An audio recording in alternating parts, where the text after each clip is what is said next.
Analysts say that the January figure is not unexpected. They caution against jumping to conclusions. South Africa is a quiet exporter at the end of the year and a busy importer in the new year. With the more buoyant economic mood and the growing suspicion that we will see a much better economy in 2018, South Africa is an import-hungry economy, and exports are determined by the rest of the world, imports are determined by us. The main driver to grow the country's economy and close the gap between imports and exports is government policy.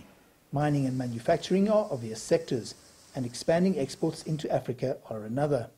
There is, in the policy proposals pointed to by President Ramaphosa, very clear reference to finding markets in sub-Saharan Africa, and that's not necessarily about boosting exports specifically, but rather finding new markets in existing places. And then there's the question of land expropriation without compensation and its potential impact on economic growth and balancing that trade deficit. It has to be affected, though, in a way in which the performance of the economy doesn't remain unaltered. The performance of the economy is actually materially improved.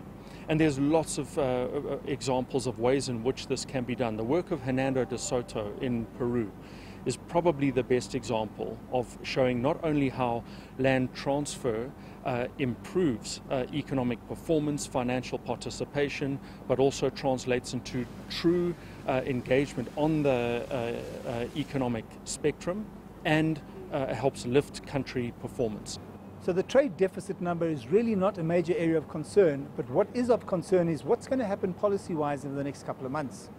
I'm Angelo Coppola for CGTN in Johannesburg, South Africa.